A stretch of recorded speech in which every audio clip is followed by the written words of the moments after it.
पूर्णपणे आवृत असलेली उघड किंवा फ्लक्स आवरण नसलेली सुद्धा प्रमाणित मापाची आणि लांबीची धातूची वायर वेल्डिंगचे मंडल पूर्ण करण्यासाठी उपयोगात आणतात आणि इलेक्ट्रोडची टीप आणि जॉब किंवा आपलं जे धातू वेल्डिंग करायचं आहे तो जॉब यांच्यामध्ये आर्क स्थापित करून जोडाला भरावयाचा धातू पुरवतो. आता हा जो इलेक्ट्रोड आहे हा साधारणतः फ्लक्स कोटिंग केलेला असतो, म्हणजेच फ्लक्स आवरण असलेला किंवा फ्लक्स कोटिंग नसलेला सुद्धा इलेक्ट्रोड असू शकतो. त्याची लांबी आणि त्याचं डायमीटर हे त्या ठिकाणी ठराविक लांबीचं असतं.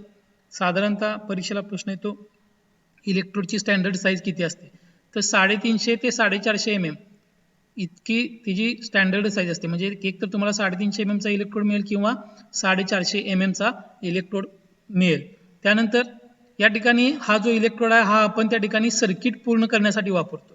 म्हणजे इलेक्ट्रोडचं टिप आणि जॉब यांच्यामध्ये आर्क तयार करण्यासाठी आणि सर्किट पूर्ण करून ते पुन्हा ब्रेक करण्यासाठी त्या ठिकाणी आपण हा इलेक्ट्रोड वापरत असतो. अशा पद्धतीनं आपण त्या ठिकाणी इलेक्ट्रोड याची व्याख्या या ठिकाणी आपण बघितलेली आहे. यानंतर पुढं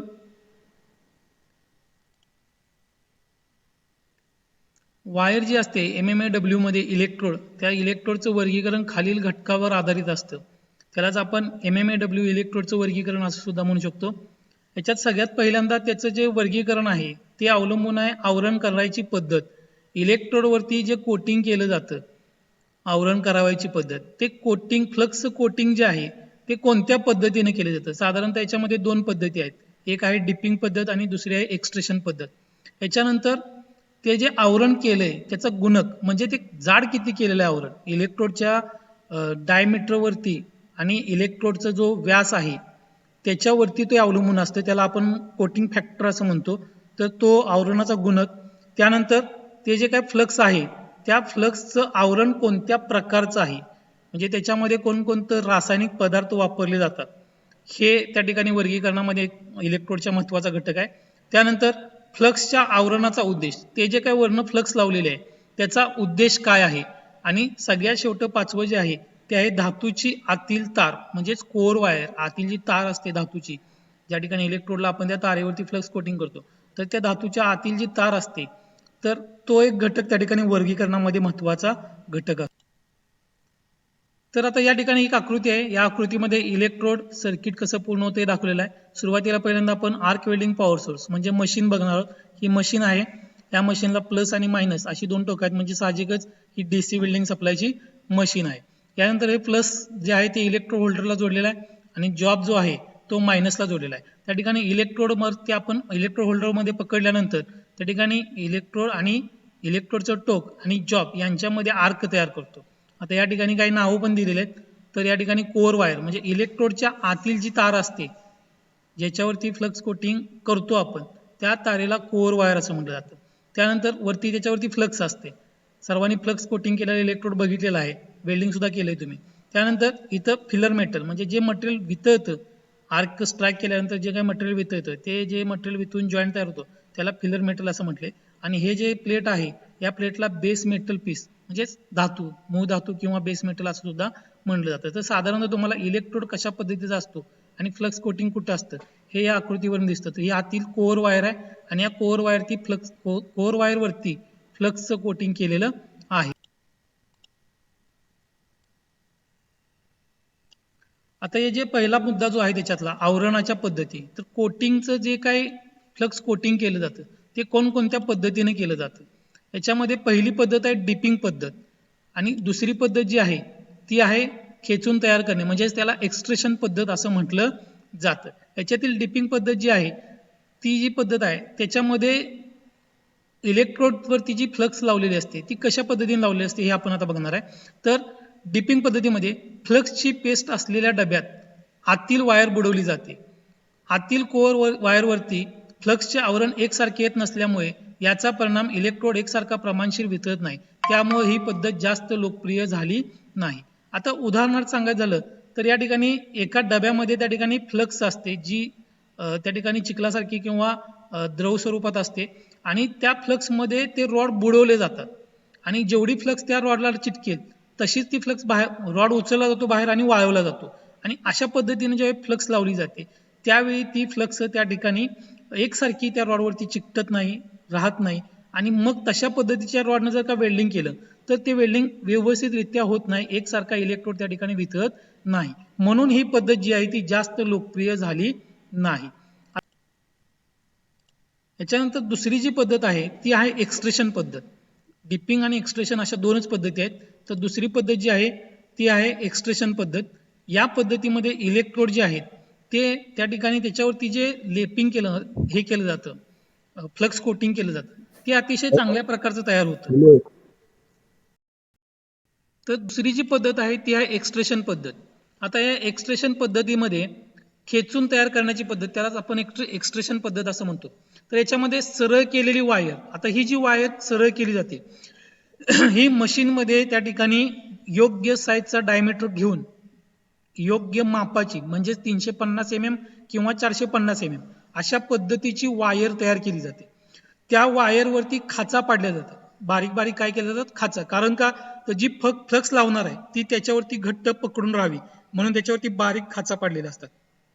त्यानंतर खेचण्याच्या मशीनमध्ये म्हणजेच एक्सट्रेशन प्रेसमध्ये भरून तेथे त्यावर दाबाने आवरण दिले जाते. आता ही जी तार आहे ज्याच्यावरती एका समान डायमीटरच्या म्हणजे 2.5, 3.15 किंवा 4 mm डायमीटर आहे, त्या डायमीटरची 350 mm लांबीची किंवा 450 mm लांबीची त्याच्यावरती खाचा पाडलेली तार मशीनमध्ये लोड केली जाते आणि त्या मशीन मार्फत त्या ठिकाणी प्रेस करून जी फ्लक्स आहे ती त्या रॉडवरती त्या ठिकाणी बसवली जाते, घट्ट बसवली जाते. आता ही घट्ट बसवताना तो जो रॉड आहे त्या रॉडवरती काही केमिकल लावलं जातं जे चिकट असतं, त्यामुळे ती फ्लक्स त्या रॉडला चिटकून राहते. तर अशा पद्धतीनं हे एक्सट्रेशन पद्धतीनं रॉड तयार केले जातात. त्यामुळे अशा रीतीनं कोटिंग एकसारखं गोलाकार होतं. त्याचबरोबर त्याचा परिणाम इलेक्ट्रोड एकसारखा वितळतो आणि इलेक्ट्रोड तयार करणारे सर्व उत्पादक हीच पद्धत उपयोगात आणतात. आता सध्या जे काही इलेक्ट्रोडची पॅकेट्स तुम्ही प्रॅक्टिकलला वापरताय हे सगळे इलेक्ट्रोड जे आहेत ते साधारणतः याच पद्धतीनं म्हणजेच एक्सट्रेशन पद्धतीनं तयार केलेले आहेत. डिपिंग पद्धत जास्त वापरली जात नाही, हे लक्षात घ्या तुम्ही. कोटिंगचे प्रमाण, त्यालाच क्वांटिटी ऑफ कोटिंग, कोटिंग किती जाड असलं पाहिजे हे या ठिकाणी आपण आत्ताच्या स्लाइडमध्ये बघणार आहे. तर साधारणतः त्याला आवरणाचा गुणक किंवा त्याला कोटिंग फॅक्टर असं म्हटलं जातं आणि कोटिंग फॅक्टर हा इलेक्ट्रोड मधला सगळ्यात महत्वाचा घटक आहे. तर आवरणाच्या व्यासाशी आतील वायरच्या व्यासाचे गुणोत्तर यालाच कोटिंग फॅक्टर किंवा कोटिंग गुणक असं म्हटलं जातं. बघा, कोटिंगचा गुणक बरोबर इलेक्ट्रोडच्या कोटिंगचा व्यास म्हणजे जो इलेक्ट्रोड आहे त्या इलेक्ट्रोडचा व्यास. आता काय होतं, 3.15, 2.5 किंवा 4 mm चा इलेक्ट्रोड, तर तो हा साईज कुठला आहे, तर ती आतली जी तार आहे त्याचा डायमीटर आहे 2.5, 3.15 आणि 4 mm. पण ज्यावेळी बाहेरनं फ्लक्स लावली जाते त्यावेळी ते त्याच्यापेक्षा जास्त होतं, म्हणजे 4 mm चा इलेक्ट्रोड जो आहे तो 4.5 चा होतो. किंवा मी अंदाजे सांगतोय तुम्हाला, ऍक्च्युली आपण त्याला व्हर्नियर किंवा मायक्रोमीटर लावून आपण चेक करायला पाहिजे. ज्यावेळी आपलं प्रॅक्टिकल चालू होतील त्यावेळी आपण तुम्हाला मी कोटिंग फॅक्टर परत एकदा सांगेनच. तर हा जो इलेक्ट्रोड आहे ते कोटिंग सहित जो डायमीटर आहे तो भागिले आतली कोअर वायर म्हणजे कुठला आला, 2.5, 3 किंवा 4 mm, 3.15 किंवा 4 mm. तर हे जे काय भागाकार येईल त्या भागाकारावरती कोटिंग फॅक्टर ठरलेला आहे आणि हे कोटिंग फॅक्टर 3 प्रकारामध्ये मोडतो. याच्यातला पहिला प्रकार आहे लाईट कोटेड म्हणजेच कमी प्रमाणात कोटिंग असलेलं. दुसरा प्रकार आहे मीडियम कोटेड म्हणजेच मध्यम प्रमाणात कोटिंग केलेले इलेक्ट्रोड. आणि तिसरा प्रकार जो आहे तो आहे हेवी कोटेड इलेक्ट्रोड म्हणजेच जास्त प्रमाणात त्या ठिकाणी कोटिंग केलेले इलेक्ट्रोड. आता हे जे कोटिंग केलेले इलेक्ट्रोड आहेत या ठिकाणी लाईट कोटेड साठी किती साईज पाहिजे आहे, मीडियम साठी किती आणि हेवी साठी किती पाहिजे आहे. तर बघा, लाईट कोटेड इलेक्ट्रोड साठी हे जे काही उत्तर येईल कोटिंगचा गुणक ते 1.25 ते 1.30 mm यायला पाहिजे. लक्षात आलं, म्हणजे समजा 4.5 किंवा 5 घेऊ आपण सरळ, इथं काय करू, इलेक्ट्रोडची साईज 4 mm चा इलेक्ट्रोड आणि दोन्ही बाजूला अर्धा mm चं मिळून असं 1 mm चं त्याच्यावरती कोटिंग म्हणजे 5 कोटिंगचा व्यास आहे भागिले इलेक्ट्रोड 4 चा आहे भागिले 4 केलं तर या ठिकाणी बघा भागाकार किती होणार आहे, 4 भागिले 5 म्हणजे 1 आलं, 1 पॉईंट पुन्हा 10 आलं, 10 ला त्या ठिकाणी 2 म्हणजे हा इथं आला, लाईट कोटेड इलेक्ट्रोड झाला. जर का 5 mm व्यास आहे आणि 4 mm चा इलेक्ट्रोड आहे तर त्या ठिकाणी तो लाईट कोटेड इलेक्ट्रोड होतो. म्हणजे लाईट कोटेड इलेक्ट्रोड साठी 1.25 ते 1.3 उत्तर यायला पाहिजे. मीडियम कोटेड इलेक्ट्रोड साठी 1.40 ते 1.50 हा कोटिंग फॅक्टर असणार आहे आणि हेवी कोटेड इलेक्ट्रोड साठी 1.6 ते 2.2 अशा पद्धतीनं ह्या 3 महत्त्वाच्या गोष्टी आहेत कोटिंग फॅक्टरमध्ये. लाईट कोटेडसाठी 1.25 ते 1.30, मीडियम कोटेडसाठी 1.4 ते 1.5 आणि हेवी कोटेड इलेक्ट्रोडसाठी 1.6 ते 2.2 mm असं उत्तर आलं पाहिजे. तर त्या ठिकाणी आपल्याला कोटिंग फॅक्टर समजेल. त्याच्यावरून लाईट, मीडियम आणि हेवी कोटेड असे 3 प्रकार पडतात कोटिंगचे, इलेक्ट्रोडचे. तर कोटिंग वरनं पडणारे 3 प्रकार लाईट कोटेड, मीडियम कोटेड आणि हेवी कोटेड. याच्यातलं फॅक्टर महत्वाचे आहेत. हे जे उत्तर आहे ते महत्वाचं आहे. लाईट कोटेडसाठी 1.25 ते 1.30, मीडियमसाठी 1.4 ते 1.5 आणि हेवी कोटेडसाठी 1.6 ते 2.2 अशा पद्धतीनं या ठिकाणी कोटिंग फॅक्टर आपल्याला लक्षात ठेवावा लागतो.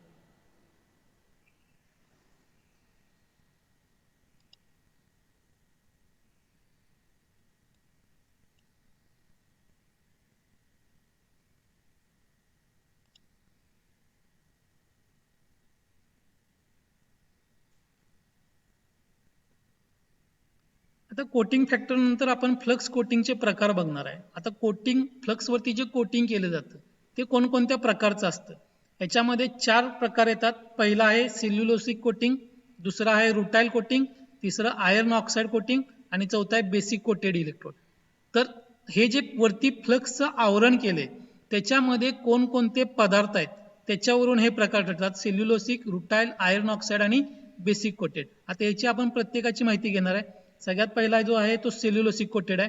फ्लक्सचं त्या ठिकाणी कोटिंग जे आहे ते सेल्युलोज टाईप असतं कोटिंग त्याच्यावरती. तर ह्याची माहिती काय आहे बघा. या इलेक्ट्रोडचे कोटिंग पातळ असून, म्हणजे हा लाईट कोटेड टाईप इलेक्ट्रोड असतो त्याच्यावरती सेल्युलोज कोटिंग केलेलं असतं. तर या इलेक्ट्रोडचे कोटिंग पातळ असून त्यात बहुत करून सेल्युलोजचा समावेश असतो. जे कोटिंगची फ्लक्स आहे त्यामध्ये सेल्युलोज नावाचं त्या ठिकाणी केमिकल वापरलं जातं. फ्लक्स कोटिंग जास्त वायू निर्माण करत असल्याने पेनिट्रेशन खोलवर येतं. आता सेल्युलोज टाईप इलेक्ट्रोड जर वापरला तर त्या ठिकाणी जे फ्लक्स कोटिंग आहे ते जास्त गॅस तयार करतं आणि त्यामुळे पेनिट्रेशन खोलवर येतं. वेल्डवर अतिशय कमी स्लॅग निर्माण होतो. सेल्युलोज इलेक्ट्रोड जर वापरला कोटिंग टाईप असलेला तर त्या ठिकाणी स्लॅग जे आहे ते अतिशय पातळ निर्माण होते आणि हे इलेक्ट्रोड सर्व पोझिशनमध्ये वापरण्यासाठी योग्य आहेत. अशा पद्धतीने हे सेल्युलोज कोटिंग इलेक्ट्रोड त्या ठिकाणी तयार केले जातात फ्लक्स वापरून, सेल्युलोज फ्लक्स. याच्यानंतर दुसरा प्रकार आहे कोटिंगचा ज्याच्या फ्लक्समध्ये रुटाइलचा त्या ठिकाणी वापर केला जातो. Rutile type electrode. याच्यामध्ये या इलेक्ट्रोडचे कोटिंग मध्यम जाडसर असते. आता हा मीडियम कोटेड टाईप इलेक्ट्रोड येतो रुटाइलचा, ज्याच्यामध्ये 1.4 ते 1.5 त्याचा कोटिंग फॅक्टर येतो. तर या इलेक्ट्रोडचे कोटिंग मध्यम जाडसर असते. कोटिंगमध्ये जास्त करून सिलिकेट आणि कमी टक्केवारीच्या सेल्युलोज यांचा समावेश असतो. आता रुटाइल टाईप इलेक्ट्रोड जो आहे त्याच्यामध्ये सिलिकेट आणि कमी प्रमाणात किंवा कमी टक्केवारीच्या सेल्युलोजचा समावेश केलेला असतो. हे इलेक्ट्रोड खालील कामासाठी उपयोगात आणले जातात. आता कोणकोणत्या कामासाठी हा रुटाइल टाईप इलेक्ट्रोड वापरला जातो. तर सगळ्यात महत्त्वाचं बघा, रुटाइल टाईप इलेक्ट्रोड जो आहे तो पहिल्यांदा मोठं अंतर भरण्यासाठी, म्हणजे जास्त गॅप जर का त्या ठिकाणी भरायचा असेल तर रुटाइल टाईप इलेक्ट्रोड वापरायचा. सेल्युलोज टाईप इलेक्ट्रोड वापरला तर त्या ठिकाणी जास्त वेल्डिंग मारावं लागतं किंवा त्या ठिकाणी ते अंतर जे आहे ते भरायला वेळ लागू शकतो. म्हणून रुटाइल टाईप इलेक्ट्रोड वापरला जातो फ्लक्स कोटिंग असलेला. तर मोठं अंतर भरण्यासाठी, अयोग्य तयार केलेल्या जोडासाठी, चुकीच्या पद्धतीने एखादा जॉईंट तयार केला असेल तर तो व्यवस्थित तयार करण्यासाठी रुटाइल टाईप इलेक्ट्रोड वापरला जातो.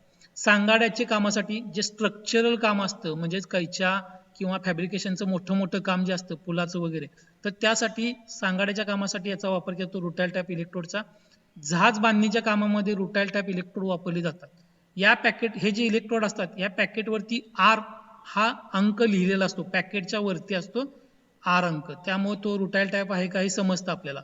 त्यानंतर वायूच्या कंटेनरसाठी, मोठमोठ्या ज्या काही टाक्या असतात गॅसेसच्या, जसं आता ऑक्सिजनच्या टाक्या तुम्ही बातम्यामध्ये बघितल्याच चिला, तर जे कंटेनर आहे ऑक्सिजनचा, ऑक्सिजन वायू वाहून नेण्यासाठीचा, तो कंटेनर त्या ठिकाणी वेल्डिंग करण्यासाठी वगैरे रुटाइल टाईप इलेक्ट्रोड वापरले जातात. त्यानंतर मध्यम आणि उच्च दाबाच्या पाईपलाईनसाठी, ज्या ठिकाणी पाईप आहेत आणि त्या पाईपमधून प्रेशर उच्च दाबानं त्या ठिकाणी लिक्विड किंवा गॅस वाहणार आहे, तर मध्यम आणि उच्च दाबाच्या पाईपलाईनसाठी याचा वापर केला जातो. आणि साठा करायच्या स्टोरेज टाक्यासाठी, ज्या ठिकाणी साठा केला जातो गॅसेसचा, लिक्विडचा, त्याच्या ज्या टाक्या आहेत त्या वेल्डिंग करण्यासाठी रुटाइल कोटेड इलेक्ट्रोड वापरला जातो. यानंतर तिसरा प्रकार जो आहे फ्लक्स कोटिंगचा तो आहे आयर्न ऑक्साईड आवरणयुक्त इलेक्ट्रोड. त्यालाच आपण आयर्न पावडर इलेक्ट्रोड असं सुद्धा म्हणतो. तर याच्यामध्ये हा जो आयर्न ऑक्साईड इलेक्ट्रोड असतो कोटिंग केलेला, या इलेक्ट्रोडचं कोटिंग हेवी असतं, म्हणजे हे 1.6 ते 2.2 कोटिंग फॅक्टर असणारे इलेक्ट्रोड असतात. कोटिंगमध्ये मुख्यतः आयर्न ऑक्साईड आणि सिलिकेट असतं. हे जे आयर्न ऑक्साईडचं प्रमाण याच्यामध्ये आणि सिलिकेटचं प्रमाण जास्त असतं. या इलेक्ट्रोडने व्हर्टिकल आणि ओव्हरहेड स्थितीमध्ये वेल्डिंग करणं सोपं जातं. तर आयर्न ऑक्साईड टाईप इलेक्ट्रोड जे आहेत त्या इलेक्ट्रोडच्या सहाय्याने आपण व्हर्टिकल आणि ओव्हरहेड वेल्डिंगमध्ये पोझिशन करणं सोपं जातं. त्यानंतर वेल्डिंगचा दर्जा हा ऑडिट किंवा ऍसिड किंवा बेसिक पासून तयार अवलंबून असतो. फक्त सपाट स्थितीसाठी शिफारस केलेला हा इलेक्ट्रोड आहे.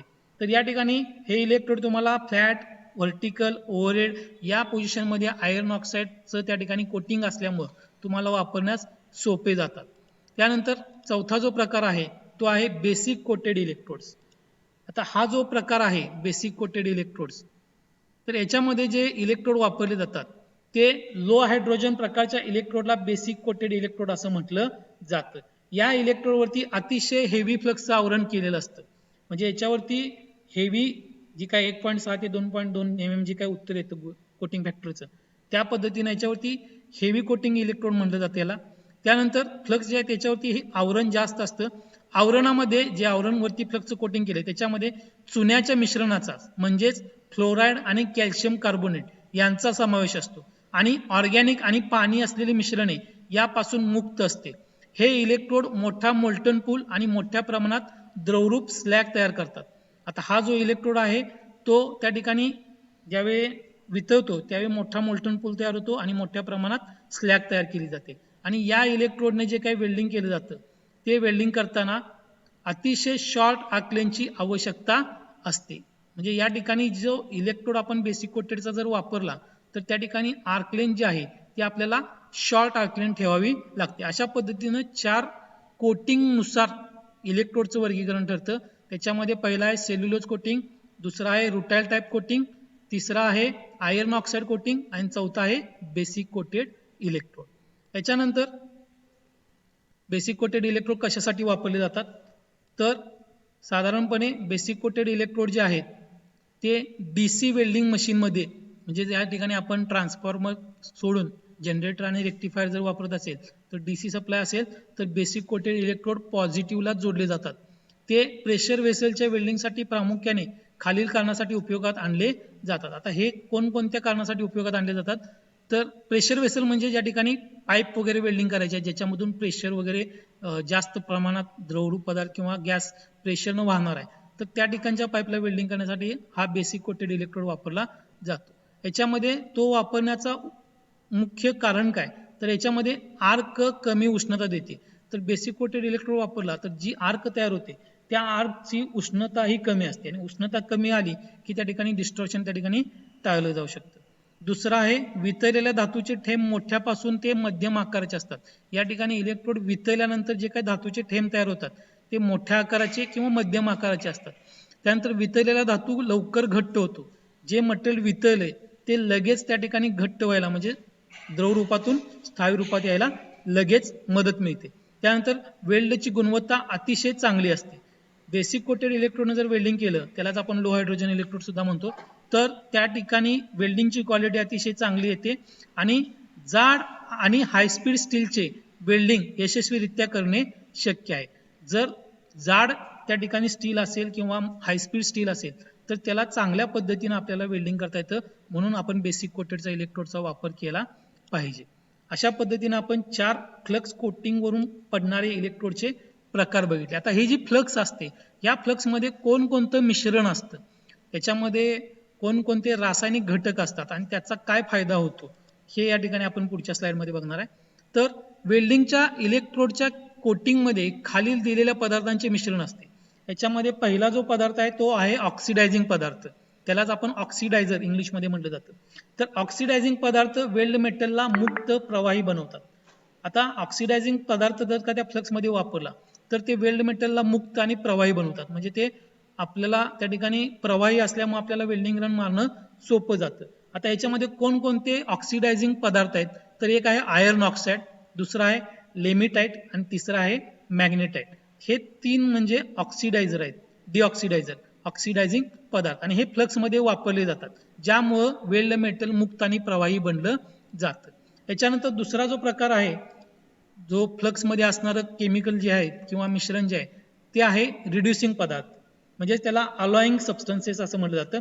तर जळालेल्या मॅंगनीज फेरो सिलिकॉनची भरपाई हे पदार्थ करतात. ज्यावेळी आपण धातूला उष्णता देतो तर त्यावेळी त्या ठिकाणी मॅंगनीज फेरो सिलिकॉन जे असतं ते वितळतं, जळतं आणि मग त्याची भरपाई करण्यासाठी हे रिड्युसिंग पदार्थ वापरले जातात. आता रिड्युसिंग पदार्थ कोणकोणते आहेत, तर फेरो मॅंगनीज, फेरो सिलिकॉन आणि फेरो टिटॅनियम हे 3 पदार्थ जे आहेत ते त्या ठिकाणी जळालेले मॅंगनीज फेरो सिलिकॉन जे आहे त्याची भरपाई करतात आणि हे फ्लक्समध्ये वापरले जातात. यानंतर पुढचा जो प्रकार आहे फ्लक्समध्ये असणारं केमिकल ते आहे आयनीकरण पदार्थ, म्हणजेच त्याला आर्क स्टॅबिलायझिंग सबस्टन्सेस, म्हणजेच आर्क त्या ठिकाणी स्टेबल राहिली पाहिजे, कंट्रोलमध्ये राहिली पाहिजे म्हणून हे पदार्थ वापरले जातात. खडू आणि गारगोटी हे कार्बोनेट म्हणून वापरले जातात. तर त्याच्यामध्ये ती फ्लक्स जी असते त्या फ्लक्समध्ये खडू आणि गारगोटी यांचा बारीक चुरा त्या ठिकाणी कार्बोनेट म्हणून वापरला जातात. ते आर्क स्थिर ठेवण्यासाठी उपयोगात आणले जातात आणि यामुळे हे आयनीकरण पदार्थ किंवा आर्क स्टॅबिलायझिंग सबस्टन्सेस जे आहेत त्याच्यामुळे आर्क त्या ठिकाणी कंट्रोलमध्ये राहते किंवा स्थिर राहण्यास मदत होते. याच्यानंतर पुढचं जे फ्लक्सचं मिश्रण आहे ते आहे ऑर्गॅनिक पदार्थ. ऑर्गॅनिक पदार्थ म्हणजेच गॅस फॉर्मिंग सबस्टन्सेस. तर हे पदार्थ वायू निर्माण करतात, त्या ठिकाणी आवरण तयार झालं पाहिजे वायूचं, जेणेकरून वातावरणात ऑक्सिजन जो आहे तो त्या ठिकाणी वितळलेल्या धातूवरती परिणाम होऊन ऑक्सिडायझिंग होणार नाही म्हणून त्या ठिकाणी गॅस निर्माण झाली पाहिजे. ते गॅस निर्माण करण्याचं काम ऑर्गॅनिक पदार्थ करतात. हे पदार्थ वायू निर्मिती करतात जे धातूच्या स्थलांतरास मदत करतात. हे वेल्डिंग आर्क आणि वेल्डिंग पूल यांना संरक्षण देतात. तर वेल्डिंग आर्क जे आहे आणि वेल्डिंगचं जे काही वितळलेलं धातू आहे वेल्डिंग पूल त्याला संरक्षण देण्याचं काम हे ऑर्गॅनिक पदार्थ त्या ठिकाणी वितळल्यामुळे मिळतं. तर हे पदार्थ कोणकोणते आहेत, तर हे पदार्थ आहेत लाकूड, डिक्स्टोराइन आणि सेल्युलोज. हे 3 पदार्थ जे आहेत ते ऑर्गॅनिक पदार्थ म्हणून त्या फ्लक्समध्ये वापरले जातात. याच्यानंतर पुढचा जो पदार्थ आहे किंवा पुढचं जे मिश्रण आहे फ्लक्स कोटिंगचं मिश्रण त्याच्यामध्ये कोणकोणते घटक असतात, तर ते जे आहे ते आहे बांधणीकारक आणि राळयुक्त पदार्थ. बांधणीकारक म्हणजेच बाइंडिंग. आता ज्या ठिकाणी आपल्याला इलेक्ट्रोड वायर जी आहे त्यावरती फ्लक्स चिकटते ती चिकटून धरण्यासाठी किंवा पकडून ठेवण्यासाठी त्या फ्लक्समध्ये काहीतरी पदार्थ असले पाहिजेत. तर ते कोणकोणते पदार्थ आहेत बघा. इलेक्ट्रोड वायरच्या सभोवती असलेल्या आवरणाची पकड घट्ट होण्यास हे पदार्थ मदत करतात. म्हणजेच इलेक्ट्रोड वायरच्या भोवती जे काय आवरण आहे कोटिंग केलेलं फ्लक्स आहे ते घट्ट बसण्यासाठी त्या ठिकाणी सोडियम आणि पोटॅशियम सिलिकेट्स हे पदार्थ वापरतात आणि या सोडियम आणि पोटॅशियम सिलिकेटच्या मिश्रणामुळे त्या ठिकाणी जे फ्लक्स आहे ती फ्लक्स त्या ठिकाणी त्या कोअर वायरला घट्ट त्या ठिकाणी आवरण करते. याच्यानंतर पुढचा जो मुद्दा येतो याच्यामध्ये तो आहे फ्लक्स कोटिंगचा उद्देश आणि कार्य. आता हे जे फ्लक्स कोटिंग आहे याचा उद्देश काय आहे आणि त्याचं कार्य काय आहे, फ्लक्स कोटिंग का करायचं हे आपण या स्लाइडमध्ये बघणार आहे. तर सगळ्यात पहिलं, वेल्डिंग करताना आर्कच्या उष्णतेमुळे इलेक्ट्रोड कोटिंग वितळतं आणि ते खालील कार्य पुरी करतात. तर उष्णतेमुळे ती जी आर्क आहे त्या आर्कमुळे तो इलेक्ट्रोडची जी कोअर वायर आहे म्हणजे तार जी आहे ती वितळते, त्याचबरोबर ती फ्लक्स जी आहे ती सुद्धा वितळते. आणि ती फ्लक्स वितळल्यामुळे काय गोष्टी होतात ते आपण पुढे बघणार आहे. तर सगळ्यात महत्त्वाचं, हवेच्या आयनीकरणाने आर्क स्थिर राहते. तर फ्लक्स वितळल्यामुळे त्या ठिकाणी आर्क स्थिर राहते. दुसरं, अशुद्धतेपासून वितळलेल्या वातावरणातील वेल्ड धातूचे संरक्षण करण्यासाठी ते आर्क सभोवती वायूचे संरक्षण आवरण तयार करते. ही जी फ्लक्स आहे ही फ्लक्स वितळल्यामुळं त्या ठिकाणी गॅस तयार होतात आणि त्या गॅसमुळं वातावरणातील ऑक्सिजन पासून आणि इतर वायूंपासून त्या ठिकाणी वितळलेल्या मेटलचं आणि आर्कचं त्या ठिकाणी संरक्षण केलं जातं. पुढचा मुद्दा आहे, वेल्डिंग करताना जी काही मूलद्रव्ये जातात ती या नुकसानीची ते भरपाई करतात. म्हणजे वेल्डिंग केल्यामुळं जो धातू आहे तो धातू वितळल्यामुळं काही वेळेस त्याच्यातील जे गुणधर्म असतात ते नष्ट होतात आणि ते नष्ट झालेले गुणधर्म भरून काढण्यासाठी त्या ठिकाणी ह्या फ्लक्सचा वापर होत असतो. म्हणून हे कोटिंग केलेले जे इलेक्ट्रोड असतात त्याच्यावरची जी फ्लक्स आहे ती वितळली की धातूचे जे मूळचे गुणधर्म नष्ट झालेले असतात ते नष्ट झालेले गुणधर्म आपल्यास परत मिळण्यास मदत होते. अशा पद्धतीने हे कोटिंगचं आपण कार्य आणि उद्देश बघायला लागलोय. याच्यामध्ये पुढचं कार्य आहे भरलेल्या धातूवर स्लॅग म्हणजेच मळी आच्छादित केली जाते. म्हणजे वरच्या बाजूला स्लॅग त्या ठिकाणी वेल्डिंग गनच्या वरती आवरण करते. त्यामुळं त्याचा थंड होण्याचा दर कमी होतो. त्यामुळं ही जी वरची फ्लक्स आहे, ह्या फ्लक्सच्या आवरणाखाली वेल्डिंग असल्यामुळं ते हळूहळू थंड होतं. त्यामुळं त्याचे यांत्रिक गुणधर्म सुधारतात. आणि धातूला अचानक गरम केलं पण धातू हळूहळू थंड केला तर त्याचे जे यांत्रिक गुणधर्म आहेत, मेकॅनिकल प्रॉपर्टीज म्हणतो त्याला आपण, ते सुधारतात, ते चांगले राहतात. त्यानंतर वेल्ड पेनिट्रेशन आणि चांगले दिसण्यास मदत होते. तर वेल्डिंग जे आहे या फ्लक्सच्या त्या ठिकाणी वितळण्यामुळे वेल्डिंग जे आहे ते खोलवर वितळतं, पेनिट्रेशन चांगलं मिळतं आणि वेल्डिंग सुबक दिसतं. त्यानंतर सर्व स्थितीत वेल्डिंग करणं सोपं होतं. कोणत्याही पोझिशनमध्ये फ्लॅट, हॉरिझॉन्टल, व्हर्टिकल आणि ओव्हरहेड या पोझिशनमध्ये वेल्डिंग करण्यासाठी आपल्याला फ्लक्सचं कोटिंग जे आहे ते अतिशय फायदेशीर असतं. त्यामुळं आपल्याला वेगवेगळ्या पोझिशनमध्ये आपल्याला वेल्डिंग करणं सोपं जातं. आणि वेल्डिंगसाठी दोन्ही AC आणि DCचा उपयोग करणं शक्य आहे. तुम्ही फ्लक्स कोटिंग असलेले इलेक्ट्रोड त्या ठिकाणी तुम्ही AC आणि DC दोन्ही सप्लायवरती त्या ठिकाणी वापरता येणं शक्य आहे. अशा पद्धतीनं आज आपण इलेक्ट्रोडची ओळख हे प्रकरण बघितलेलं आहे. पुढच्या प्रकरणामध्ये आपण इलेक्ट्रोडचं वर्गीकरण हे बघणार आहोत. तसंच इलेक्ट्रोडचे जे सांकेतिक कोडिंग आहेत ते आपण पुढच्या प्रकरणामध्ये बघणार आहे. थँक्यू.